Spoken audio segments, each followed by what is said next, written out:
توشہ خانہ کا مفتہ، ہر مال سستا، جس کا جس پر ہاتھ پڑا ساتھ لے گیا۔ تحائف کی بہتی گنگا میں سب نے ہاتھ دھوئے۔ 21 سالہ ریکارڈ پبلک ہوا تو بڑے بڑے خاص لوگ عام ہو گئے۔ پرویز مشرف، نواز شریف، آصف زرداری، عمران خان، مریم نواز، خواجہ آصف، شاہد خاقان عباسی، راجہ پرویز اشرف، اسحاق ڈار، حسین نواز، صدر عارف الوی مستفید ہونے والوں میں شامل۔ وزیر اعظم شہباز شریف اور ان کی اہلیہ کو گزشتہ سال 59 تحائف ملے۔ سابق وزیر اعظم نواز شریف نے مرسڈیز 6,36,000 دے کر ڈرائیونگ سیٹ سنبھال لی۔ گھڑی گھڑی کا شور مچانے والے خود کئی گھڑیاں لے اڑے۔ آپ کو بتائیں کہ نواز شریف، خواجہ آصف، شاہد خاقان عباسی، اسحاق ڈار، حسین نواز، آصف علی زرداری، مریم اورنگزیب سب نے گھڑیاں لیں اور اپنا اپنا حصہ ڈالا۔ اسی پر بات کریں گے، ہمارے ساتھ موجود ہیں سینئر تجزیہ کار حبیب اکرم صاحب نے جوائن کیا۔ بہت شکریہ حبیب صاحب۔ حبیب صاحب، بہت بڑی بڑی باتیں کی جاتی تھیں مسلم لیگ نون کی جانب سے اور دیگر جماعتوں کی جانب سے کہ عمران خان توشہ خانہ چور، انہوں نے گھڑی چوری کی۔ ریکارڈ سامنے آ گئے ہیں، سب لوگ گھڑیاں لے کے گئے ہیں اور اس کے علاوہ بہت سی چیزیں ایسی ہیں جو کہ مفت لے گئے ہیں۔ دیکھیے، عمران خان کے اوپر چونکہ کوئی اور کیس بن نہیں سکا تھا، ان کی حکومت میں رہتے ہوئے کوئی بھی، یعنی تقریباً انہوں نے 4.25 سال جو حکومت کی، ان کے اوپر ایسا کوئی کیس نہیں بنایا جا سکا جو ان کی حکومت میں رہنے سے متعلق ہو، یعنی ان کے پبلک آفس سے متعلق ہو۔ تو ایک ہی کیس ان کے ہاتھ میں آیا تھا، ان کی اپوزیشن جو بعد میں حکومت بن گئی، اور وہ تھا ایک گھڑی کا کیس۔ ان کا خیال یہ تھا کہ پاکستان کی تاریخ میں شاید ایسا کبھی نہیں ہوگا کہ توشہ خانہ کبھی سامنے آئے گا، لیکن توشہ خانے کا کیس جیسے جیسے بڑا ہوتا چلا گیا اور اس میں ہوا بھری جانے لگی، تو پھر عدالتوں کو بھی اسٹیپ ان کرنے لگا۔ وہی حکومت جو ایک وقت میں کہہ رہی تھی کہ جناب ہمارے تعلقات خراب ہو جائیں گے، پھر وہی حکومت مجبور ہو گئی اور آخرکار وہ سارا جو اسباب جو کم پیسوں پہ لے کے گئے تھے وہ سامنے آ گیا۔ میں آپ کو عرض کروں کہ توشہ خانہ جو ہے، اب اس حمام میں ہم نے دیکھا ہے کہ کوئی ایک شخص ایسا نہیں ہے، حتیٰ کہ حکمرانوں کے نابالغ بچے بھی اس سے فائدہ اٹھاتے رہے ہیں۔ اب آپ اندازہ کر لیجئے کہ پاکستان کے اندر پالیسی کرپشن کسے کہتے ہیں، یعنی ایسی کرپشن، ایسی چوری جس کو آپ اپنے لیے قانونی جواز دے دیں۔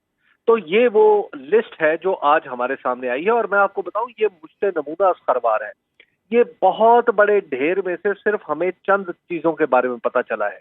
اگر آپ اس کو مزید پھیلاتے چلے جائیں اور ہم اپنے پرکس اور جو مختلف قسم کے الاؤنسز ہمارے سرکاری لوگ حاصل کرتے ہیں، جب ان کا حساب کتاب بھی کرنے لگیں گے تو اس میں بھی ہوش ربا انکشافات سامنے آئیں گے۔ حبیب صاحب، جیسے کہ کہا گیا کہ مریم نواز اور حسن نواز انہوں نے بھی چیزیں لی ہیں، اور کس قانون کے تحت چیزیں لی ہیں؟ گاڑیوں کا ذکر کیا فواد صاحب نے، انہوں نے کہا کہ توشہ خانہ میں گاڑیاں نہیں نکلوا سکتے، تو کیا سمجھتے ہیں یہ قانون کی خلاف ورزی کی گئی؟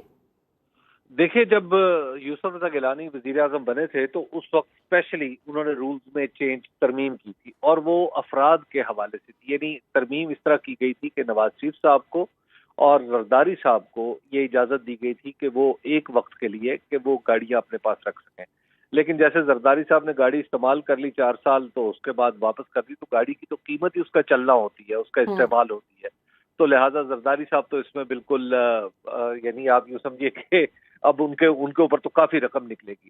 اسی طرح نواز شریف صاحب نے بھی رولز کو ریلیکس کروا کے اپنے پاس گاڑی رکھی، اور یہ باقی سب لوگ جو ہیں، اس میں کوئی بھی چھوٹا آدمی نہیں ہے، اس میں کوئی بھی ایسا آدمی نہیں ہے، میں یا آپ نہیں ہے، کوئی عام آدمی نہیں ہے، بلکہ یہ سب شہزادے اور شہزادیاں ہیں۔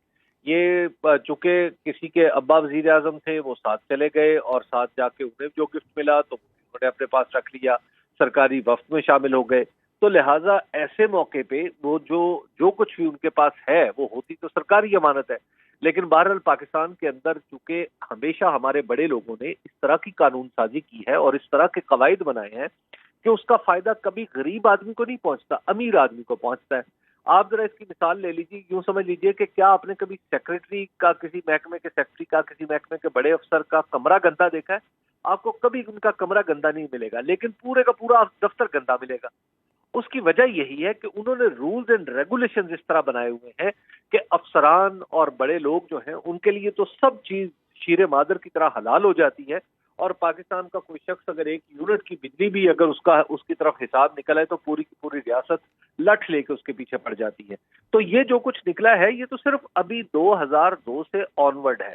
میں بالکل اس بات کی تائید کرتا ہوں جو ابھی فواد چودھری صاحب کہہ رہے تھے کہ 1988 سے 89 تک کی بھی 1988 سے 99 تک کے اور 2002 تک کے بھی معاملات سامنے آنے چاہیے.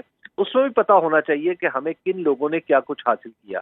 اب جب یہ چیزیں سامنے آئی ہیں تو مجھے ایسا لگتا ہے کہ اب شاید جو عمران خان کے اوپر گھڑی چور ہونے کی پھپتی کسی جاتی تھی, شاید اس میں بھی کچھ کمی آ جائے, کیونکہ اب بہت ساری چیزوں اگر عمران خان کے اس گھڑی لینے کو چوری قرار دیا جا سکتا ہے تو پھر باقی سب کو بھی چوری قرار دینا پڑے گا. تو اس میں اب دیکھنا پڑے گا کہ مریم نواز صاحبہ کے حصے میں کیا آیا. تو اور ٹھیک دوسرے ہے, بالکل اس معاملے کو اب لوگ ہیں. مزید بھی دیکھنا پڑے گا کہ کس کے حصے میں کیا کچھ آیا. بہت شکریہ سینئر تجزیہ کار حبیب اکرم صاحب ہمارے ساتھ موجود.